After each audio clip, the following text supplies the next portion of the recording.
We three kings of marvelous are, all of us bald. One with a scar possibly, one wears a shirt that exposes his abs, one wears a fez and dies in a bar. Welcome to abombtozzzax. Music. Welcome to abombtozzzax. With me, Colin Holt. And my friends Dan Snellgrove and Jamie Firth. Here they come!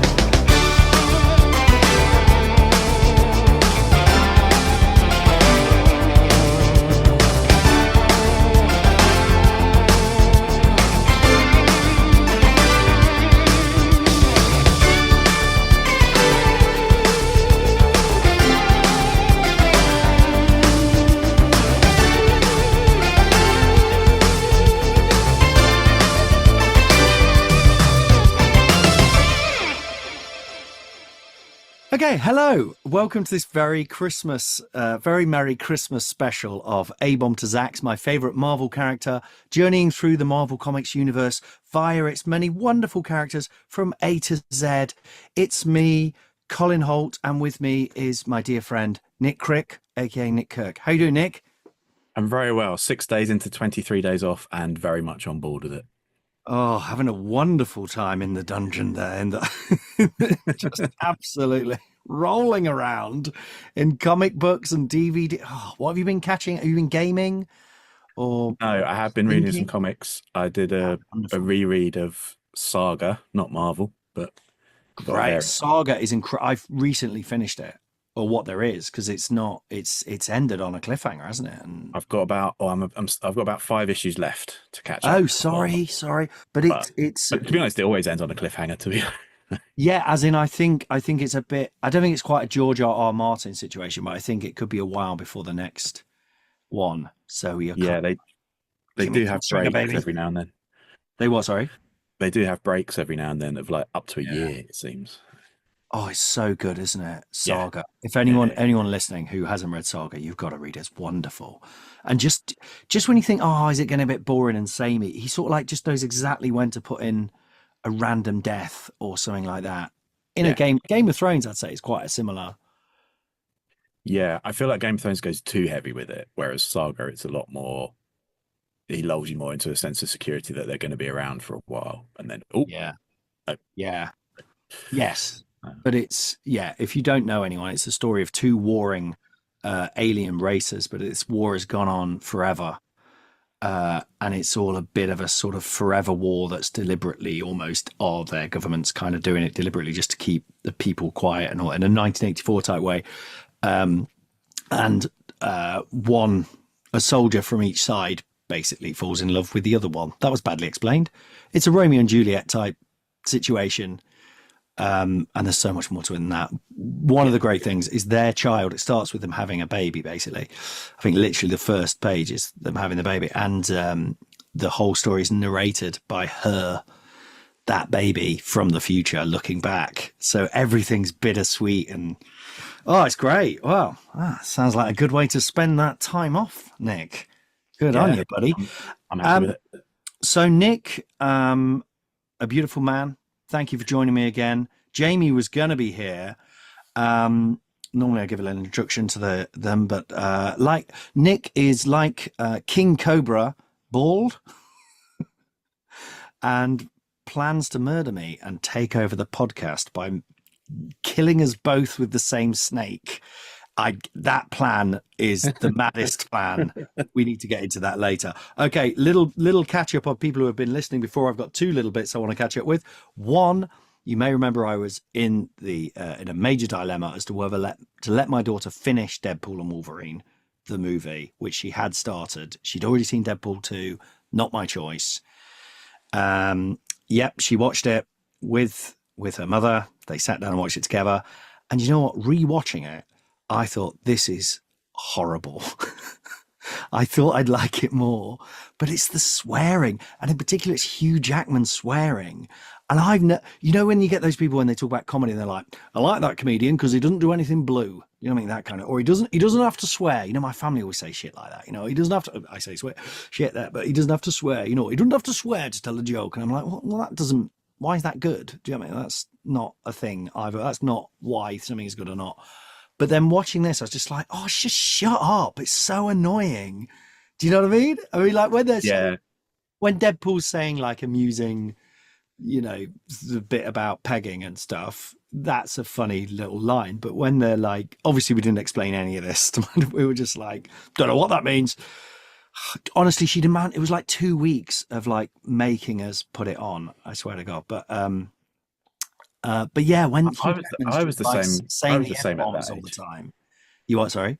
I was the same at that age though. When I was like 11, I pestered my folks to let me watch RoboCop, and they were like, "No, it's too violent. Yes. Can't watch it. It's too violent." And in the end, they were like, "Okay, you watch it, and if you get nightmares on your own head, be it." I didn't get nightmares. I loved it. Oh, it's fantastic. I mean, there's, I think RoboCop's in the same vein actually, whereby it's, was that a cat? Oh, yes, it Yeah. is. Oh, delightful. Hello there. What's his name? Her name. That is Dinky Frinkbuster, and her sister Clem Fandango is on the bed behind me. Wonderful. Oh, mate, you're absolutely having a time of your life there, aren't you, this holiday? 2 cats and Saga. What else do you need? My rabbit's okay, by the way. We've been worrying about him being poorly, but he seems to be back on form. He's good. I found a Christmas present in a shop just now, which is my wife wants some art books to put out on our new shelf. You know, like the nice... This isn't the one she wants, because that's 50 quid, so we're going to get that later. But I did find a book of photos of dogs dressed up. Nice. But it's photos of dogs and 1 rabbit. So it's a family present. Just like artistic ones, you know, Actually, now I think about it, I think it might just be putting dogs in like clown suits and stuff. So maybe it's quite exploitative. I mean, you don't get as many rabbit dressed up photo books, though, to be fair. That's a much more niche. There's only 1 rabbit in the whole book. Yeah. And I'm going to look forward to finding him. Oh, we love our rabbits so much. I haven't had pets since I was a kid, and so many of the pets died. And you know, I feel like I say this 40 years on or whatever. The RSPCA would not have been happy if they visited our house. It was not. I'll just say that. I think that might have put me off ever wanting a pet again. But now we've got one. I love them so much. I love my rabbit so much. Anyway, you don't want to hear about that, you marvelous listeners. You want to listen to our take on some characters. Yeah, so Deadpool and Wolverine. That's what. Did you agree when you have you watched it twice yet? No, I just get watched through. it It's once. so annoying. I found it a bit. I found it like it was. I thought it was trying too hard to prove that Disney could do an R-rated film. I think that's what it felt like. So that, I guess that's your point, is like I felt there was like a level of violence and swearing, as if to say, see, we can. It's Disney, but we can still do all the rude stuff. See, It's more so than the first 2 films. like the bits with the skeleton when he's killing them all. That was good fun, and dancing to like that was genuinely, we were all laughing when he's dancing to the Backstreet Boys. But it's actually when it was more serious, and Wolverine just says the F word like every sentence, and it just feels so teenagery and do you know what I mean? It's like, actually, I don't want him to swear. I want it. It takes away his sort of dignity and power, and you're like, I don't think he's a guy who would swear that much either. I think he's too hard and cool and sort of stoic. Do you know what I mean? He wouldn't just walk around anyway. And they used it. And Deadpool could fuck off. It's so annoying. You're not a Deadpool fan in general, are you? Really? No, I think he does a very good job, and I think there's some times where he is genuinely really funny. I just mean the character in general. You're not a huge fan of him. No, but I missed the whole big period where he sort of did the breaking the fourth wall thing. So I remember him from X-Force when he first appeared, and he's just irritating. And then I sort of picked up on it. There's one that I like, when and if we ever do Deadpool. I think maybe Deadpool is going to be after Zzzax, whatever. But there's one where it's in Wolverine Origins, where it's like a 3-part, sort of like Deadpool and Wolverine battle, but it's done really well and so brutally, but not in the way that it somehow does it perfectly. Again, maybe I might watch it again and just find it annoying. But okay, so that's my Deadpool and Wolverine news. In other news, I decided to write. I felt we were too harsh on Anna Lee, the Grandma Morlock, and so I decided to write a song for her in the vein of Scott Walker. In fact, sorry, no, I didn't do that. I hired the ghost of Scott Walker to perform a song, and he's here now. Okay, are you ready, Scott? Okay, here we go. Annalie, woe is thee, R.I.P. She spreads misery to you and me. Just leave her be down in the sewers. Wow, thanks, Scott. I can't believe you got Scott Walker again. That was wonderful. Thank you so much, sir. Back to heaven with you. Oh, if anyone's getting into heaven, it's that guy. That was beautiful, wasn't it? Incredible. Thank you. And second time he's been on as well. I just feel like Annalie, all 4 of her children got murdered. It genuinely sort of upset me after we read it.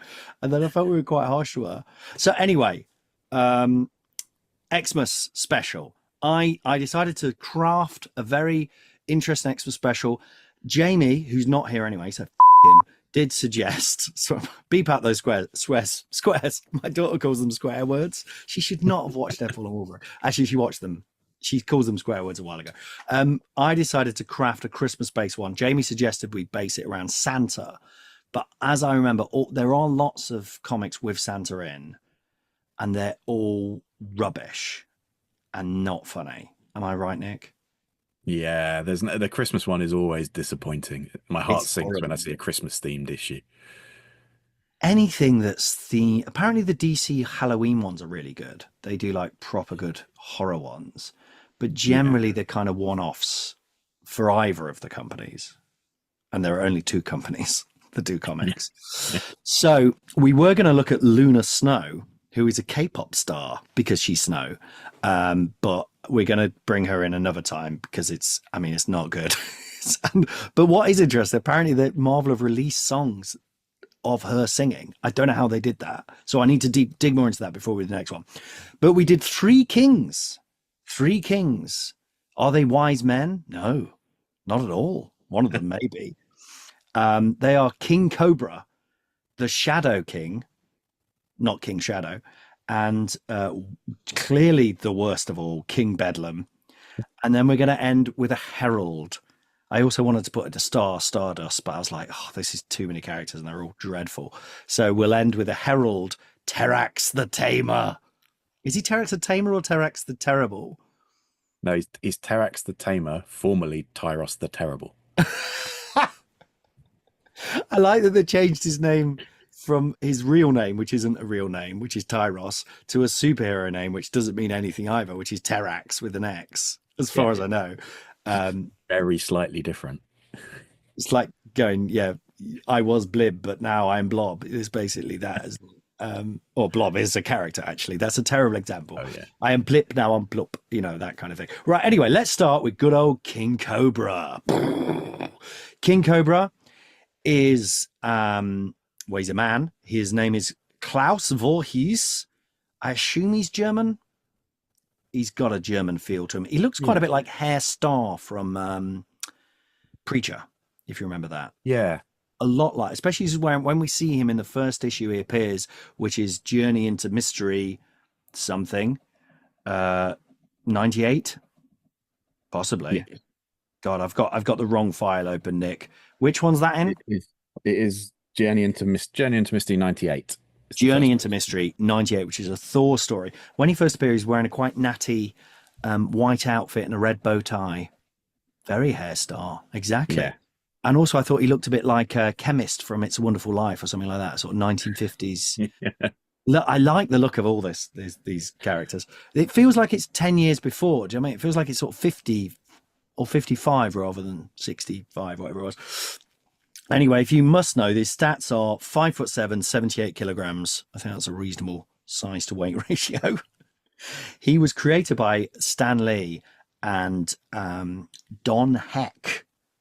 Don Heck. Oh, yes, Journey into Mystery. I wrote Jim 98, and I was like, why have I written Jim 98? And I remember when I wrote that, I thought, Colin, you won't remember why you've written that.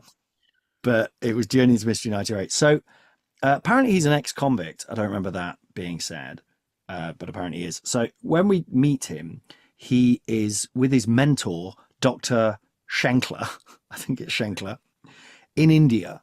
And they are working on creating an antidote to every snake bite.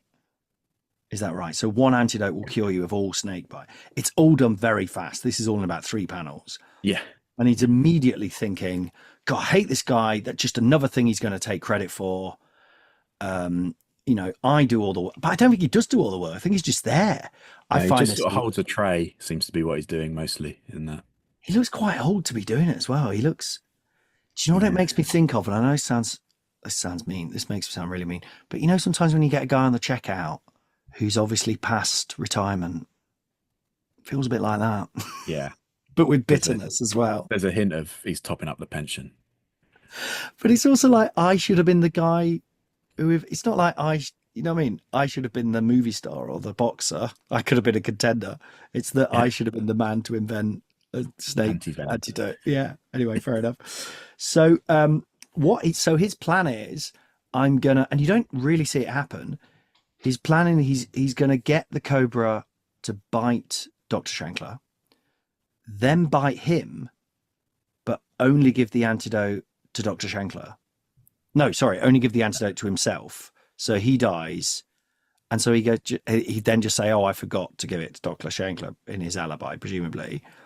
Yeah, it doesn't feel like the strongest alibi. It's like, if we're both bitten, then it can't have been me that did it, but I'll have taken the antidote. So why didn't you give it to the other guy? It's quite mad. I'd like to have seen this happen. I'd like to have seen this play out. Just the picking up a snake and then letting it bite you. It's real horror. That would be... Anyway, the moment he gets bitten by a cobra... Oh, yeah, sorry. It turns out that the cobra is radioactive. So Dr. Schenkler is like, you fool, what you didn't realize is that was a radioactive cobra. But in a way, this is good for Klaus Voorhees because this immediately gives him all the cobra powers. Now, the timeline of this is very off. And also, obviously, a big plot hole here. Why doesn't Dr. Schenkler also get the powers? Yeah. Also, he says, like, it's given me all these cobra powers. Yeah. But then his power is firing cobra darts, using a sort of cobra gas, and then a sort of cobra sort of grappling thing. So his cobra power is inventing cobra themed things. He doesn't actually have any cobra power. I've written down as well. I know. And he immediately has the suit and the timeline of it.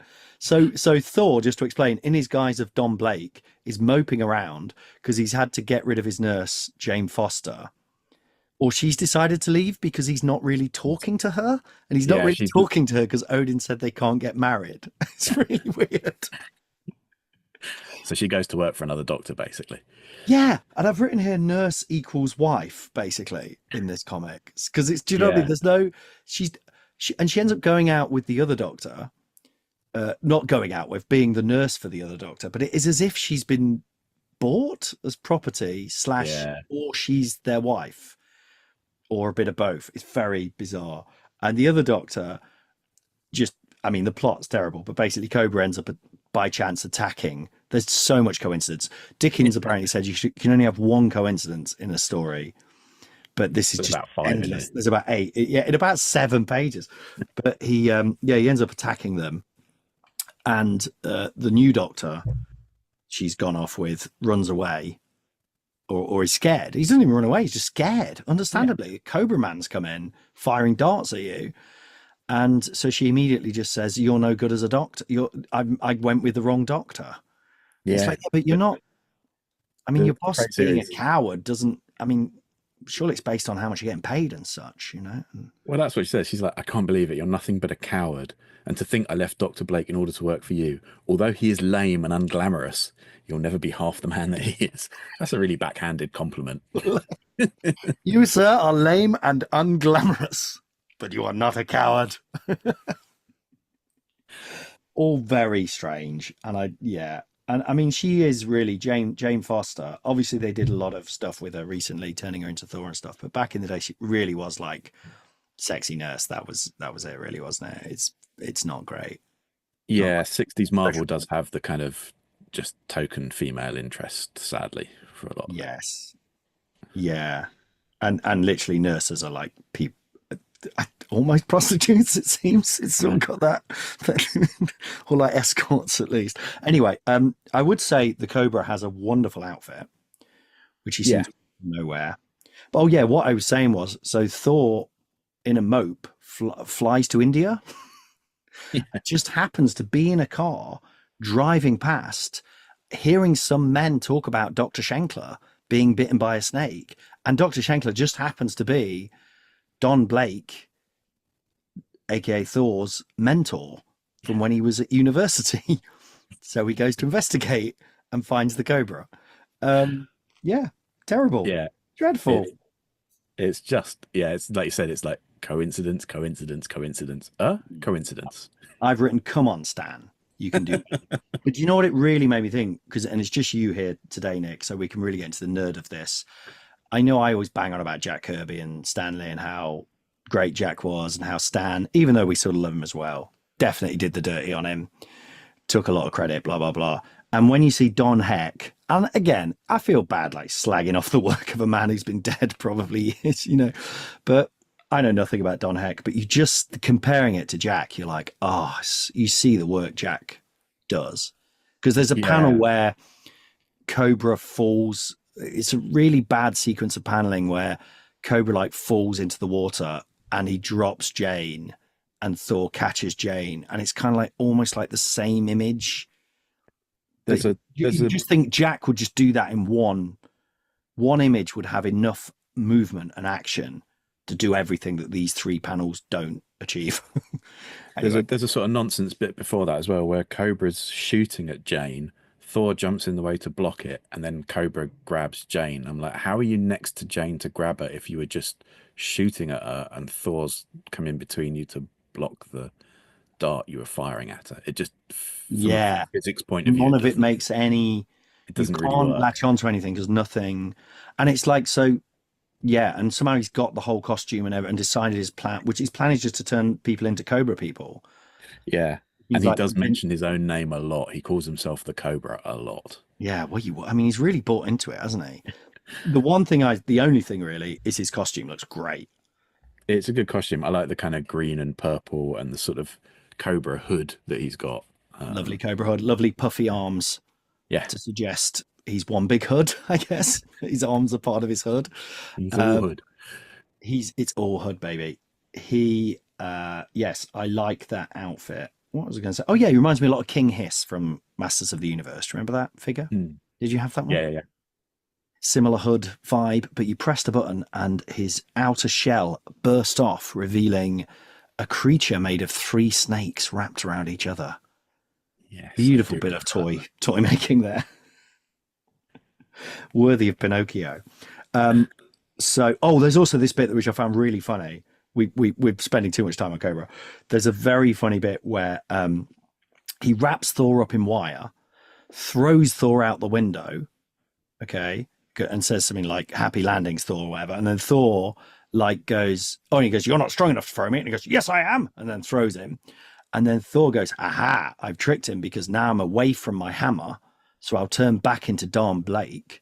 So, because in the old Thor, if you're away for 60 seconds, isn't it? You turn to Don. I mean, it makes sense. He turns into Don. So he shrinks out of the wire that he's wrapped in and then comes back into the house where Cobra is through the door. But the door's really like only as big as one man. So he's just walked back in past Cobra in a suit and then picked up the hammer again, turns into Thor, turns around and whacks him on the head. It's great. Yeah. It's like... I imagine that he's sort of whistling nonchalantly when he walks past in his sort of Don Blake outfit. And Cobra, the super villain. Don't mind me. Yeah. Oh, do you mind if I just... And he's like, oh, yeah. Sorry, mate. Yeah, I didn't mean to get anywhere. He doesn't even suggest going, no, you can't come in. I'm a super villain. I'm in the middle of a battle. Yeah, go for it, mate. Yeah. Sorry, mate. I'm in your way. Just Yeah, it's just a love, and I can imagine it in like a cartoon, almost like a Simpsons, like the feet like running down the stairs and then changing, then coming back in. It's unintentionally lovely. Okay, so just tell you a little bit. There's not much more history to Cobra. What I discovered was there's later ongoing battles with Daredevil where he teams up with Mr. Hyde. You see, if Jamie was here, he could ask me all about Mr. Hyde, and we could tell him, but we're just gonna have to wait. Jamie couldn't make it in the last. He has a very legitimate reason, but he's fine. Teams up with Mr. Hyde, then apparently Cobra crosses Mr. Hyde, and then for years, Mr. Hyde's trying to kill Cobra, which I quite like. So like he's hunting him down, and Cobra's just always trying to avoid him. It's like really awkward in the supervillain community. It's kind of like a double act breaking up, basically. We looked at the other one where there's that little sort of short story with Cobra and Mr. Hyde, and the thing that really struck me about it is that it seems like Mr. Hyde's been poisoned by Cobra's venom. And at the end, Cobra turns around and says, I wasn't really venom, I just flobbed in your mouth. Yeah, that was... So he says, I've spit in your mouth. Yeah. That was just some nervous spit. I'm like, oh, that's worse, I think. But I like that Cobra tricks him. So Mr. Hyde is apparently, who is basically, for people who don't know, obviously he's based on Mr. Hyde. He's not the Mr. Hyde, but he's basically just the Hulk in Victorian clothes. And he's trying to finally kill Cobra. This is in Captain America 367 by Grunwald and Bagley. And Cobra says, I like this. He says, well, I've poisoned you. You've got 3 choices. You've got like 45 seconds to live. You can either spend that time killing me, waste that time finding the antidote, or let me live and I'll give you the antidote. And then he goes, okay, I'll let you live. And then he gives him the antidote, and it's actually a sedative, and it knocks him out. And then he just walks. That instantly took him up a few levels for me, the Cobra. Yeah. But then he walks into the Serpent Society, who we met previously with Anaconda, who I, as you remember, incredibly bureaucratic and dull. And really, the Serpent Society are serpent-based assassins but they have loads of like health insurance and things like that. Yeah, who are sort of forming a union most of the time. Yeah, and apparently, they were just talking about unions. And apparently Sidewinder, the previous leader, has given over command to Cobra, who hasn't been doing a very good job. It really made me think of Keir Starmer, our current prime minister, and how he's recently done a reset because no one's impressed by him at all. And it's really upsetting to watch. But Cobra comes in and he says, okay, I get it. You don't think I'm great. I haven't done a great job. Hands up. I admit it. I've not been the best boss. But guess what? That all changes today because now I'm King Cobra. Yeah. He crowns himself. Fair enough. Do you think that's what Keir Starmer needs to do? He needs to come. I know nothing I've done has worked so far, but I'm going to now be King Keir Starmer. Or Keir Cobra. I think I'd be more impressed. Keir Cobra. Keir Cobra Khan. Yeah. Well, there you go. That's the Cobra. King Cobra, even as he became. Do you want to jump on with one of yours, Nick? Because I know you've done a lovely little potted history for us. I did. Should we? Oh, I was going to do a shit sandwich and put Shadow King first and Terrax last, as they are clearly the best. But I've blown that already. So who do you want to talk about first, Terrax or Shadow King? Well, should we do Shadow King and then you can maybe do King Bedlam and get that out of the way? Yes, and then we'll end with Terrax. Yeah. Okay, so do you want to give us your beautiful potted history? Yes, I've got some stats. So the Shadow King, first appearance in Uncanny X-Men 117, created by Chris Claremont and John Byrne. Let's go with some more detailed stats. Height 6'1" in his human form. Weight 149.69 kilograms, apparently. He's a heavy boy. Yeah, but also varies with host. Of course. Well, it does, but then they start to put on the pounds. Yeah. As we find out. Yeah. Okay. Hair, none. The other secret theme this episode being baddies equal slapheads. Yep. Strong. Yes, baldy, that is across the board. Every single one of these guys is bald. Yeah. All baldy baddies. Still thinking of shaving my head. Come the new year. Baddie Nick. Okay. His real name, well, the Shadow King as an entity, his real name is unknown, but he's bonded most commonly to Amal Farouk. When we first meet him, we assume he is Amal Farouk. Yeah. But just to explain quickly, it later turns out that he's apparently a multi-dimensional being. Yes. He can appear Apparently, a alternate manifestation of the realities. dark side of human consciousness spawned by the first nightmare, which was presumably, that saber-toothed tiger is going to eat me. And then he just was like, oh, wow, I'm born. Yeah. I'm going to jump in the saber-toothed tiger. Or I'm going to jump in the caveman, cause havoc. Unclear what he does from the beginning to like the 16th century, because apparently the 16th century is when he bonds with Egyptian son of a merchant, Amal Farouk, who very much looks like they've just sort of taken the kingpin and stuck a fez on him in a possibly slightly racially insensitive way. Yeah. I guess that. I like the look. It's very James Bond villain. Well, it's also... classic. And Casablanca. Yes, I was just going to say it's Sydney Greenstreet in Casablanca. It's the fez, the white suit, the sort of chunky guy. It's and also little black round glasses as well. Yeah, very creepy. And the Casablanca character, like Amal Farouk, is a thieves' quarter leader. So it's obviously the same. It's almost a homage, I'd say. Yeah. But yeah, we first come across Amal Farouk when he's leading the thieves' quarter in Cairo, where he took in a young orphan Storm and tutored her in the ways of thieverousness. That's Storm the character, not just a little Storm he found. Yeah. So yes, Storm the X-Man. And after some attempted pickpocketing by Little Storm on none other than Charles Xavier, this leads to our first confrontation between Professor X and, well, he's Amal Farouk at this point. He's killed. His physical form is killed during that first confrontation, but the Shadow King then retreats to the astral plane and will return time and again to plague the X-Men, usually by possessing someone for a bit, be it Karma of the New Mutants, Moira McTaggart, and at one point a portion of dead Charles Xavier's spirit. Yeah, don't ask on that one. It's probably not. I don't remember that bit, but it sounds dreadful. And despite being completely vanquished from the astral plane many times, he still manages to return once more during the Krakoan era in his Amal Farouk form, corrupting the minds of young mutants and having yet another pop at Storm. It's one of his favourite pastimes, really, is trying to possess Storm, really. Ultimately, his psychic presence is once more defeated and completely dispersed, so he'll probably be back in about 12 to 18 months' time. Beautiful work, Nick. Beautiful work. The Shadow King, in a nutshell, there he is. Jumping from body to body throughout time, loves Storm or hates Storm, wants to destroy Storm. Definitely obsessed with Storm. Keeps coming back to. There is an animated series episode with him and Storm in Africa. Have you seen that one? I think it's Wolverine and the X-Men, which is amazing cartoon. I haven't seen Wolverine and the X-Men, but I've seen the animated one where he possesses like Storm's godson, isn't it, or something like that? Oh yeah. Is that one? Oh, I think they do a new version of it. Anyway, Wolverine and the X-Men is brilliant. So I really think the Shadow King's great, but I don't like the fact he's a multi-dimensional entity that possesses people. I think it should be Amal Farouk, because I wonder whether that's a bit of them worrying he's a dodgy character in some way.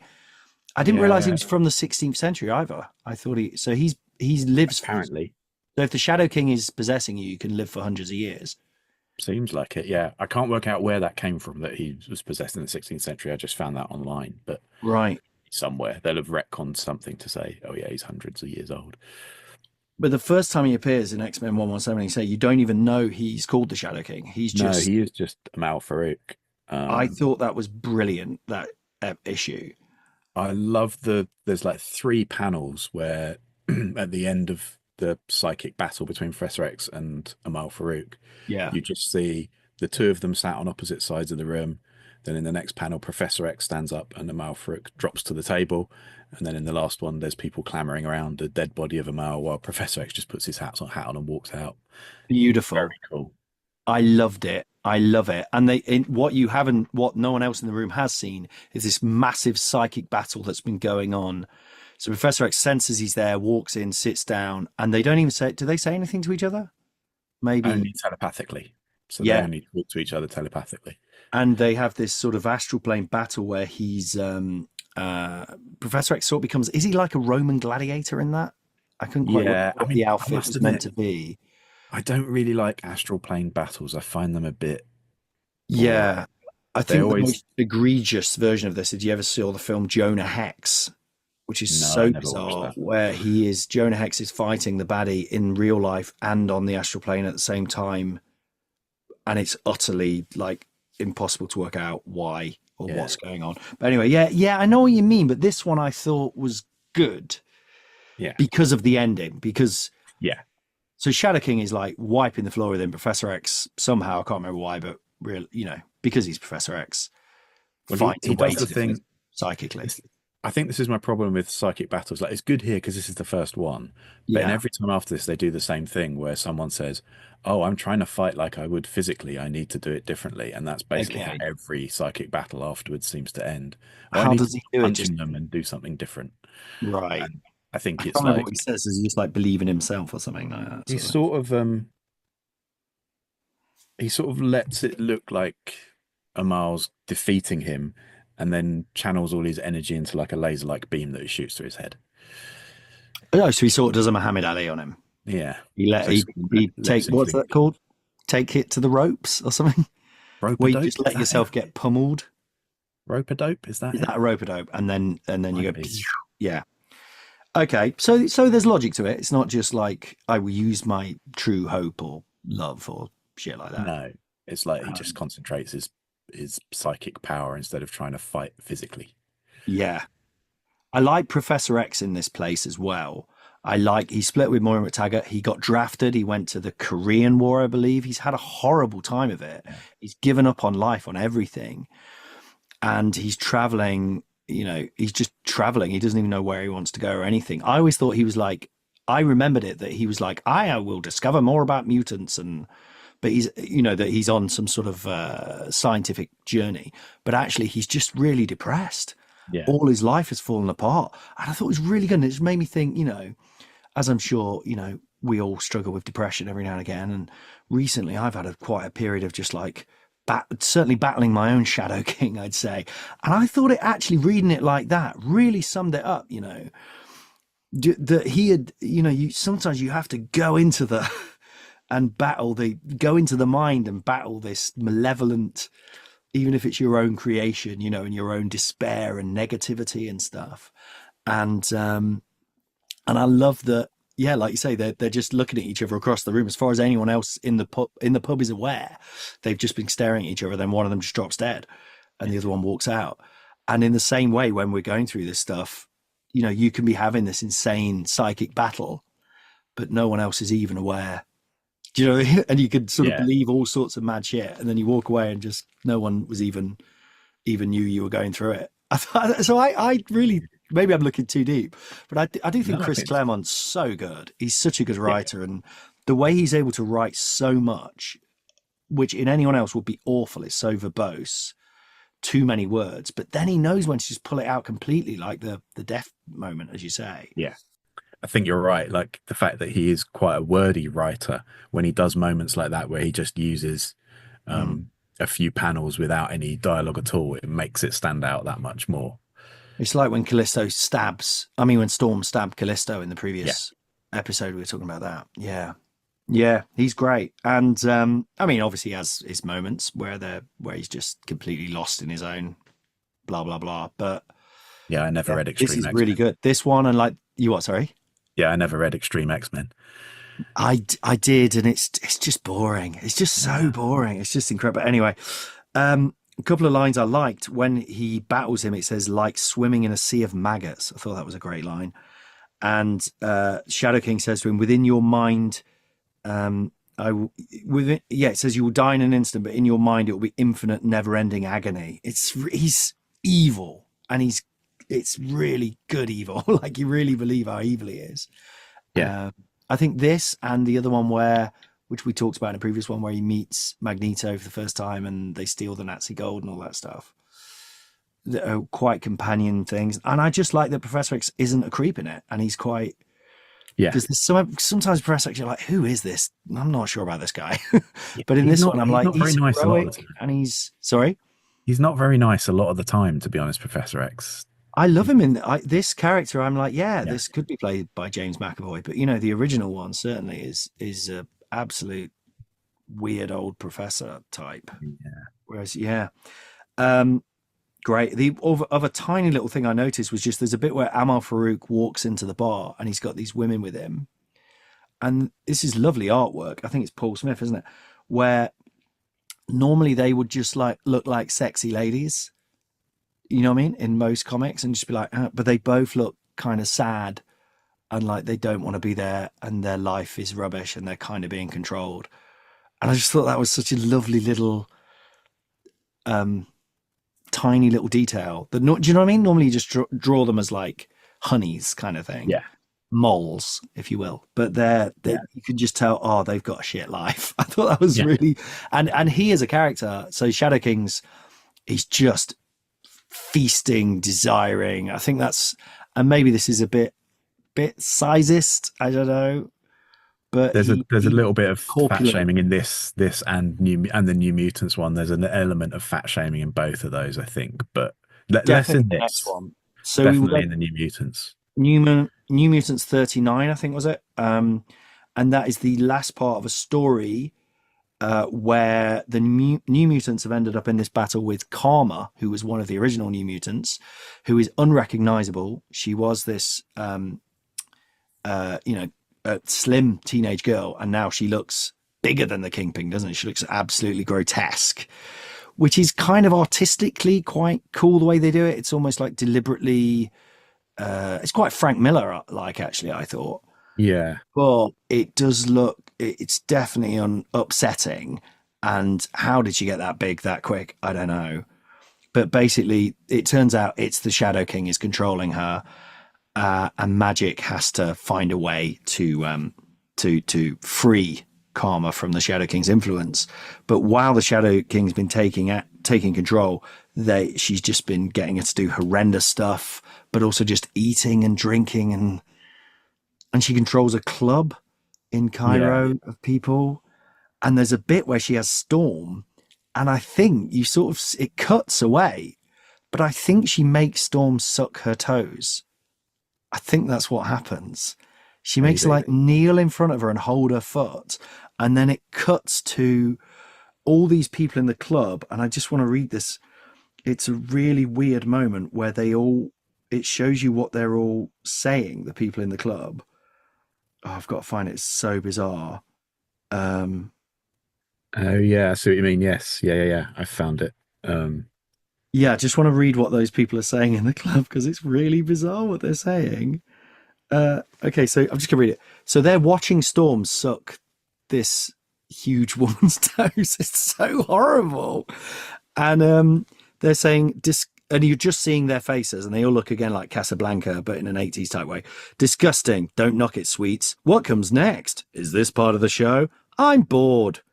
Give me a break. The Broad's an actor. This is people responding to watching someone being forced to suck someone else's toes, by the way. None of this is real. Encore. I'm leaving. How could you bring me here? I can't wait to come back. Dinner and dancing. Who's saying dinner and dancing? Why are they saying that? Not bad for an amateur. Please, oh please, me next. And then finally, what taste? Bizarre. One of the weirdest. And that is what's happening, right? I couldn't work out. Yeah, I think you're right. I don't think I'd twigged that, but Let's show these dear people how much you love me. And you see Storm holding her foot. Yeah. And then you don't see what she does. Madness. Anyway, they ultimately beat her by getting the Shadow King to come out. Oh, they trick her. Magic tricks her. Yeah. You don't really need to know how, but they beat the Shadow King. And I kept this one, and ultimately Shadow King, who interestingly in his astral form is a big hulking fit guy, still bald, but he's not a corpulent fellow at all. Because the suggestion is that he loves food, right? That he loves overindulgence, gluttony, and he battles Karma. And then she on the astral plane, this is a lovely little image. But again, I'm not sure now. It does feel a bit awkward now, but she sort of breaks out of her fat body and she's her slim young body underneath. Yeah. That's only in the astral plane. In real life, she's still huge. I think it's more it's the a bit next eggy, scene isn't I it? found a bit uncomfortable where Karma basically says, oh, well, because I'm massive now, just let the fire claim me, just leave me to die. Oh my God. That's a bit much. Yeah, I forgot that. Is it? I am an obscenity, she says. I'm like, ooh. It's a little bit. I mean, what I would say is I think that is awful, but it's actually quite powerful. Yeah. I thought, and it's quite a powerful comment about, because they all say, no, you're not. Do you know what I mean? They all, so I don't know, you could read it either way. I don't think it's just, I know what you mean. I thought that as well, but I don't think it's just being ignorant. I think it is Chris Claremont, isn't it? I assume. Yeah, it's Claremont on this one. I just think he's really, I don't know, it's just all his stuff is about bullies and abuse and stuff like that, isn't it? On some level, the X-Men are, I don't know. I think there's an interesting comment about that. I'm not sure how I feel, but yeah. But it's eggy. Yeah, it's kind of her as well. This kind of like young, slim Vietnamese girl. It's just a weird thing to then have her be possessed and just eat herself. And when we're talking, I mean, if you've probably read this, if you're listening to this or are going to read it, but she looks like unrealistically gigantic. Like I don't think anyone could ever get that fat, for want of a better word. Anyway, but it made you feel squeamish. Yeah, I don't know. There's something about it that didn't feel quite right. I don't know. I'm not quite sure what, but it felt a little bit off on that one. Yeah, I'm not sure he quite got what he was trying to say, maybe. Yeah. The other thing from these first two, I couldn't work out when they started calling him the Shadow King, because they're still calling him Amal Farouk in this one. So yeah, work out where they start. He's not this multi-dimensional being at that point, is he? I don't think. He's just the dead telepathic guy that somehow managed to survive on the astral plane. That's kind of all he is. Which makes sense that he was killed, but he sent his, if there is such a thing, an astral plane, presumably you could download yourself onto it or something. Yeah. Anyway, we've talked a lot about. Let's just finish talking about just a quick one, which was X-Men. What episode was this? This is one of my earliest ones I ever read as a kid, actually. 278. 278. And this is a long story with the Shadow King where you didn't know it was the Shadow King for ages, was the baddie, and basically all Moira McTaggart and Mur Island and various people are acting weird and are possessed. And gradually realize it's the Shadow King has taken over everyone. And I think this is where he becomes the Shadow King officially. Okay, so this is where they first start calling him Shadow King. Yeah, I think so. Yeah. And you need this new sort of gang of X-Men, including Gambit and Forge and so on, break in to the island and beat him, and X-Factor join back with the X-Men. He's now become just a big monster image-wise, much less interesting. He does look hideous, but he looks like something from a computer game or something, Yeah, and this is the sort of image they use for him in the cartoon. When you see his sort of form on the astral plane, he looks like this kind of demonic, big-teethed monster. Yeah, in the cartoon. So this is the kind of image they've stuck with for his like astral form, I guess, from here onwards. Much less interesting, I think, and just a sort of hooded monster thing. He has a glass which has such a long stem. On the first page, I'm like, how are you going to drink that? I don't think it's possible to drink that. Maybe he's got a woman with him this time who just hangs around in sexy gear, and I feel like this is not doing what the other one did, personally, with that lady. No, is this post Return of the Jedi? Isn't it? It feels a little bit like it's sort of the Jabba the Hutt with slave Leia kind of vibe. Yeah. It does, doesn't it, actually? All he says is that he is... he just does a long monologue about loving hate and all the hate in the world. We see images of, like, anti-gay protesters. Someone's got a thing that just says no perverts allowed, or perverts not allowed.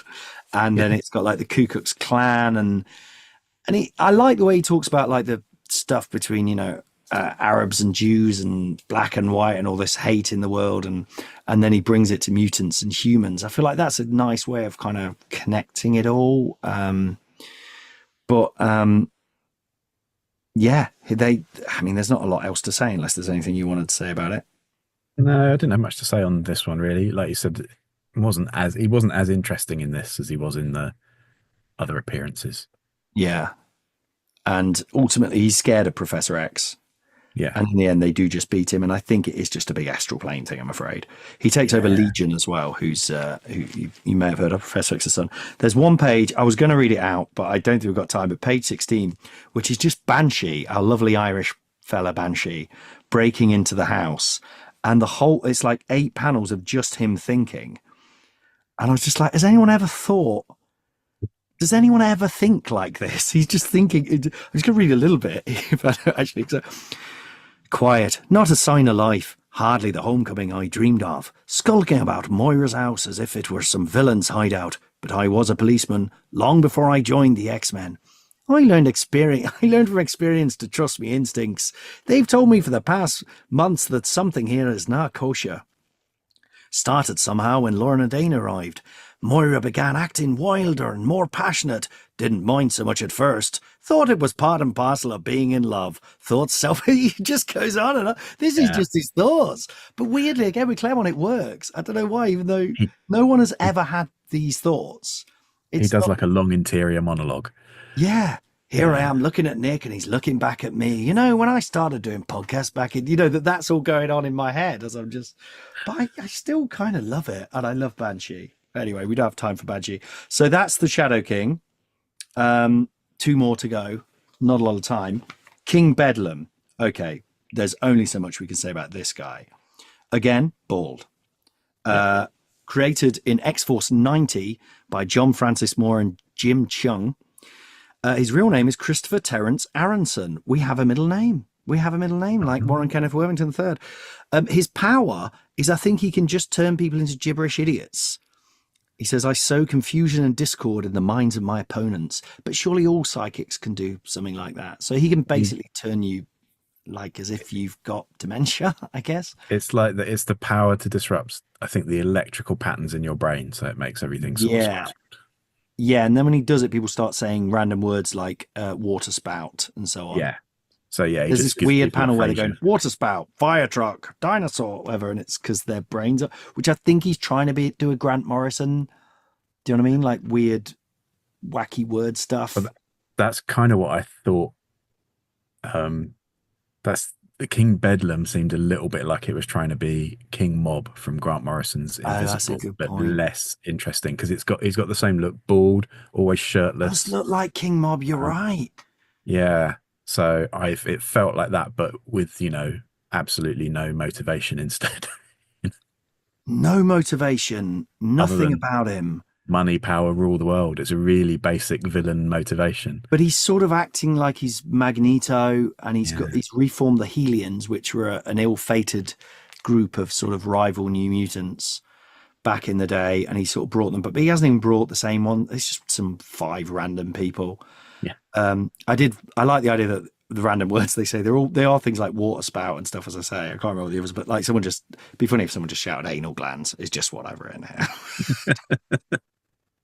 I thought that would be a fun thing to banter, but sometimes when you write a music thing, this will be a music thing to banter, and then you just say it and you're like, I sort of wish I hadn't said that or thought it, to be honest. He is brother to Jesse Bedlam. So to explain why these characters exist at all, in the amazing Age of Apocalypse, I say amazing, flawed, but a lot of fun. Yeah. Which is where all of the X-Men world is sent into a parallel world where Apocalypse rules. So loads of goodies are baddies and baddies are goodies. And these were 2 characters that were created for that. Jesse and Chris Bedlam, the Bedlam brothers. And they were... Sounds like a bad alternative comedian pairing. Ladies and gentlemen, the Bedlam brothers. Or like one of those, there's awful like late night in Edinburgh, at the Edinburgh Festival, like sort of extreme body circus where they hang things from willies. Yeah. So on. Oh, they're the worst things that I've ever had to experience. Anyway, so he's just, what is he doing? He's holding the world to ransom with the Armageddon Man, who is a guy who's been locked up since the 50s, and he's just a man in pants and chains. Yeah. But I think he can just cause like natural disasters, so it's not even like by it's standing bad, on, but it's basically the situation we're in now anyway. yeah. I don't know what else to say, really. So Jesse ends up saving the day. He's Jesse Bedlam, his brother. He says, it's funny how similar our powers are. You mess with people's minds, I mess with their electric toys. And I just think, what? They're not the same at all, are they? But then also, I've written that, imagine the John Francis Moore who wrote that 30 years ago, whatever, and not knowing that one day a podcast, someone would criticize that line that he probably just wrote off this, or maybe he wrote it and went, I've really nailed something there, you know, and then we're like, yeah, and then he says this, you know. Anyway. I did like the artwork in this one, to be fair. Did you? Jim Chung, he gets really good later on. He did like Siege and Young Avengers, maybe? Yeah, I think you're right. Quite a lot in the two. Yeah, I quite like the look of it in this one. Apart from the fact, King Bedlam, he looks like The Rock. He looks like the most. I mean, I don't like The Rock. I make no bones about it. I'm not a fan of Dwayne The Rock Johnson or The Rock Dwayne Johnson. But his suit seems to be. It's like, you know, Power Girl has a boob window.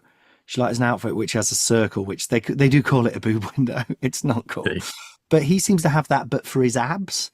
So his superhero villain costume is basically an open shirt, but not even in a Luke Cage type way. But it's sort of like cut deliberately.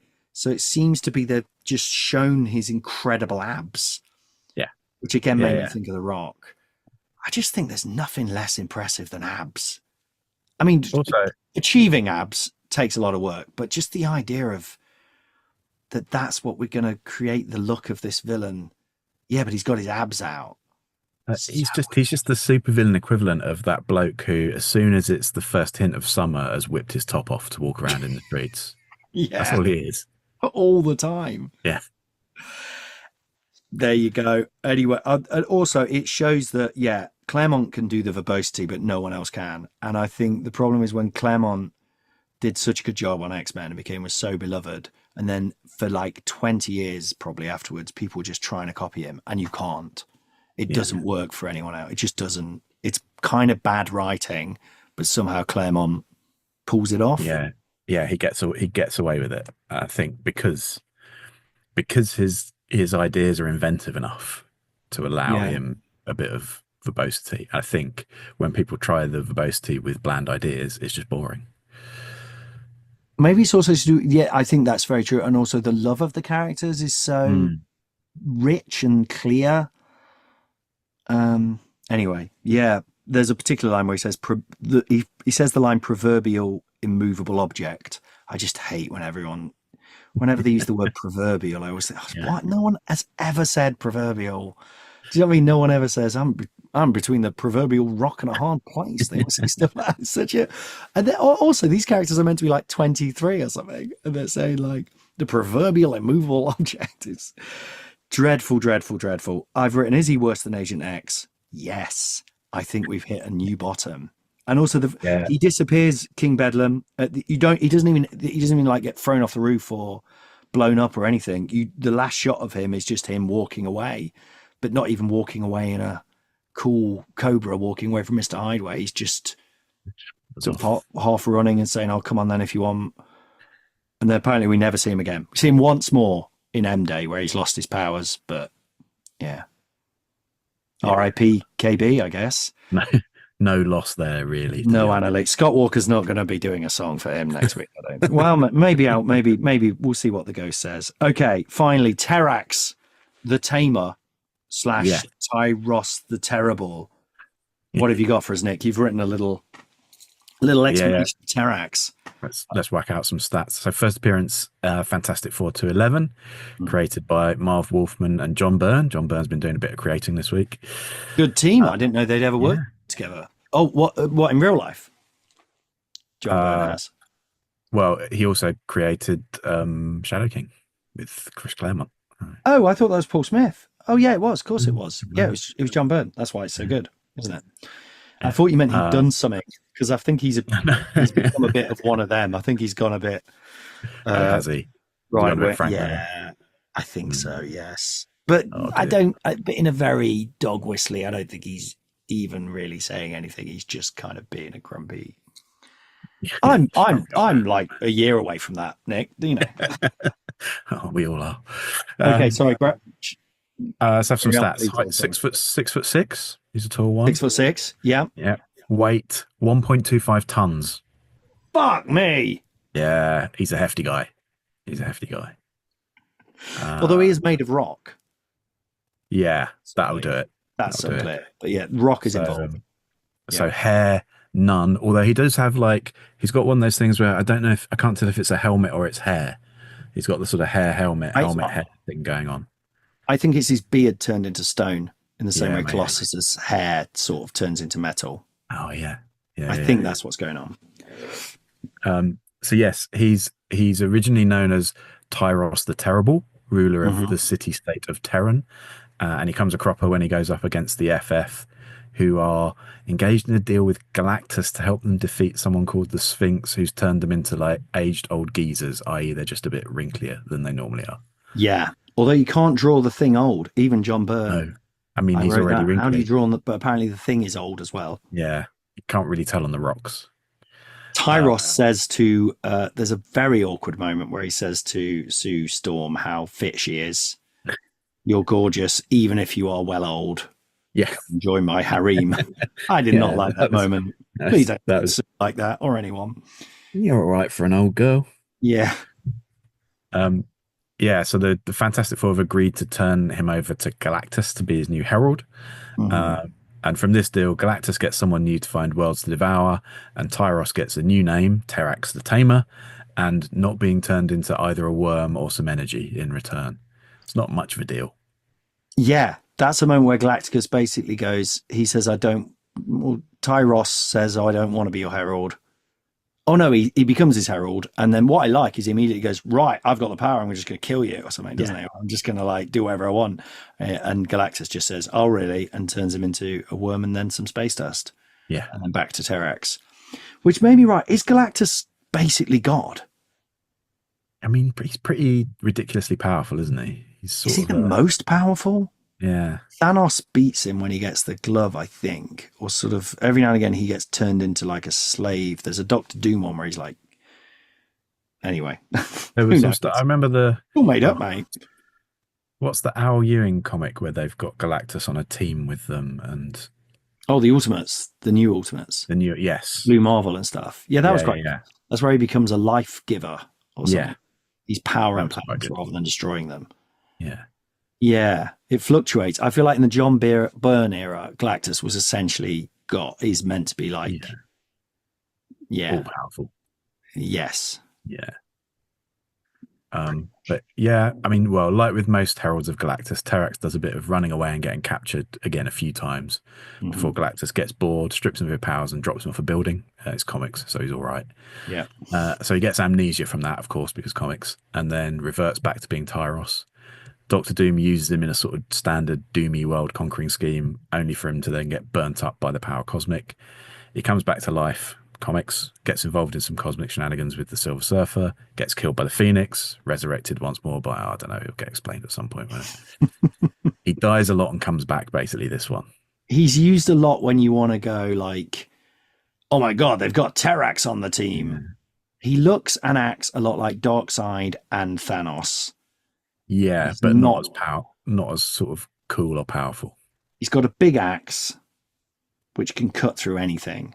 Yeah, I quite like him. Yeah, he's quite fun. Yeah, I do like. I'm not sure why I like him. It is that sort of. You're right. That sort of Darkseid, Thanos, rocky, blocky, slab-like look. That's quite cool. Galactus, when he gives him his powers, he says. He creates the heralds based on the elements. So Silver Surfer was air, Airwalker was air. No, Silver Surfer was water, Airwalker was fire, and Thingy was Firelord was fire, Airwalker was air. God, this is terrible. So basically, Terrax can control rocks, is what it comes down to. Yeah, he's got rock powers, and he can fly around through space on a big rock. I like that he's a bastard. I like that he's a proper bastard and he immediately just tries to usurp Galactus. Yeah. And Galactus says, the problem is I keep choosing good guys who then turn on me. So I'm just going to have an absolute bastard and see what happens. Yeah, I quite like Turns that. out- It's like the problem. The problem with my other heralds has been morality, so let's not bother with that anymore. Yeah.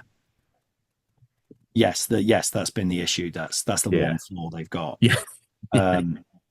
Maybe if I keep telling people to destroy all these billions of lives and planets, they're not going to like it. So I'm going to pick just an arsehole. I love it. I love, so when the planet that Tyros/Terrax is from, what I love on that planet is there are all these kind of weakling sort of people who are like, he controls them all, but they all have, you know, like some aliens have, like they all have an eye in the middle of the head, so they've all got purple skin or whatever, but they all have the same like white marks over their eyes, and then the same haircut, which is basically my haircut if I let my hair grow and keep this bald streak in the middle, because they've got it's the traditional monk's haircut they've got, basically, isn't it? It's a monk's, but there's nothing at the back, I don't think. I think it's like two big floppy ears of hair. Yeah. But the women have it as well. So is that, and Terrax has it, but the only thing Terrax has that they don't is a beard. So on that world, a beard without a tash, I should point out, the beard is how you become the emperor. And it made me think, I was listening to a much more intellectual podcast called Extra Issues, where they were talking about the Sandman, and they're talking about this whole idea of you're only the emperor because everyone believes the story you are the emperor. It made me think of that, you know, he's only in charge because they give him that title, and that's the only reason anyone has anything. Yeah, because we've all consented to agree that means something. Yeah, that money means something, you know, that these comics are good, and they are. Great. I liked it ends as well, that issue with the Watcher saying, because we at the end we know that Galactus is going back with Terrax to Earth, and he just says, I love that planet, I shall mourn its passing. Yeah. And, you know, end with another baldy. If in doubt, whack a baldy at the end. A good baldy. Yeah, well, good baldy. Neutral baldy. Neutral baldy. But Professor X was a good baldy. That was Sometimes. Battle of the Baldies, wasn't it? I mean, I assume under that fez he's bald. Oh no, he is bald, isn't he? He is bald. Yeah. So that was the Battle of the Baldies. Yeah. Which baldy? Are there any baldies who are like full on, you know, Batman or someone like that? I mean, Batman at the end of Dark Knight Returns goes bald, which I liked. Yeah. I don't think there are, apart from like Deadshot or some rubbish like that. No, because it's too associated. Not Deadshot, Bloodshot. Yeah. It's too associated with Lex Luthor, isn't it, really? So yeah. A bald Superman? That feels weird. I don't know why. Speaking as a bald man, I should be in favour of it. Yeah, I know. You're turning on your own. All right. Well, thanks everyone for listening to this special Christmas episode. I hope you all have a wonderful Christmas and New Year. We're going to be back with, basically with the same thing. I've been enjoying these ones, and Jamie and Dan will also be joining us. Probably two guests at a time, maybe some extra guests. We're going to be doing I've decided doing some more popular characters as well as continuing the A to Z. I do like the nerdiness of the A to Z, but I think, you know, to build up some listeners, we probably should do the A to Z. So I'm going to give Nick his Christmas present in a second, but first, before that, please subscribe, like, rate, review. You know all about this if you listen to podcasts. And also you can support our work at patreon.com, abombtozzzax. Look on the explanation if you want to know how to spell it. And also I'm doing a last run of my shows in January and February. Go to berksnest.com, look for Colin Holt. The show is called Colin. It's my stand-up show. It's great. It's 4 and 5 stars across the board. People love it, and I hope you do too. Please do come if you're listening to this. Finally, Nick, your Christmas present. I was going to give this to Jamie and Dan, both of them. Dan's in a panto. Jamie is chasing some dosh. He's got to do some boring admin stuff. So your present is you get to choose one of the next characters we discuss on this podcast. In January. January is going to be four big characters, possibly. Wow. We might not be back till mid-January, so you know. Any thoughts? I think I'm going to go with the one that came up earlier. I do quite like the idea of doing Winter Soldier. Winter Soldier. Yeah. Isn't that the one Dan said though? Yeah, I quite like that though. Dan said the Winter Soldier. No, but you all get a choice, is what I'm saying. Oh, we all get one. Oh, Yeah. okay. I didn't think of one. Okay, Dan said the Winter Soldier. Anyone who springs to mind? Thought we were I'm both- going to say Thor. We're going to do it. We're going to do Thor because I enjoyed that Thor comic so much. Yeah. Oh, who's a good one I would like to do? I'm trying to think of. Oh, do you know who I would quite like to do? Yes, please. Green Goblin. Green.